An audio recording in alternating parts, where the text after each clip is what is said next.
Le pape François est mort, aujourd'hui ou hier, mais je serai là. Et je rappellerai que moi-même, j'ai une origine argentine, si on peut dire, puisque ma mère est née en Argentine et que ses parents ont émigré de Marseille en Argentine quelques années plus tôt. Ils se sont mariés là-bas. Voilà. En tout cas, ils se sont mariés avant d'y aller, ou pour y aller. Ils ont donc fait leur alia en Argentine.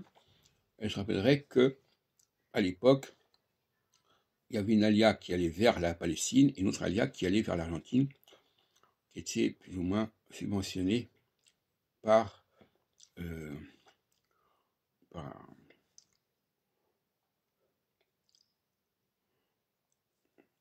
un noble français. Et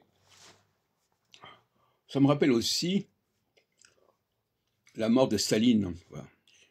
C'est pas que j'ai vécu à ce moment-là, j'étais vivant, enfin, j'étais très jeune, j'avais 6 ans. La mort de Staline qui a beaucoup intéressé André Barbeau, parce qu'il avait annoncé un événement important pour la Russie à ce moment-là, du fait de la conjonction Saturne-Neptune.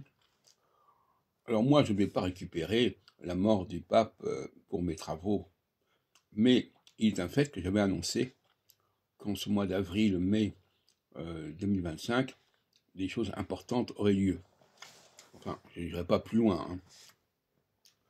En tout cas, je rappelle que en 2025, j'ai publié, j'avais déjà parlé dans une vidéo, Pape de prophétie, en 2005, l'occasion de la mort de Jean-Paul II, et j'avais travaillé sur la prophétie de Malachie. Prophétie, évidemment antidatée, considérablement antidatée, attribuée à un personnage médiéval, alors qu'en réalité, elle n'a été réalisée que dans les toutes dernières années du XVIe siècle. Bon. Et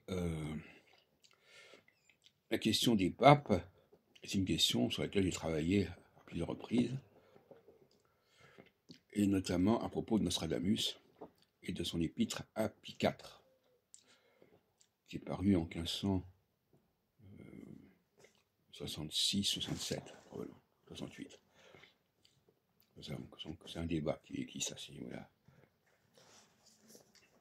Donc je suis quand même assez ébranlé par cette information, qui a une dimension théologique, mais aussi éventuellement astrologique, sur laquelle je ne pense pas épiloguer particulièrement. Mais il se trouve qu'il y avait une coïncidence, effectivement, entre l'entrée de Saturne en Bélier, qui avait intéressé aussi d'ailleurs un nombre d'astrologues parisiens qui sont réunis fin mars à Paris. L'entrée de Saturne en Bélier correspond en gros à la mort du pape François et à l'élection dans quelques semaines de son successeur. On verra s'il y a des conséquences à cela.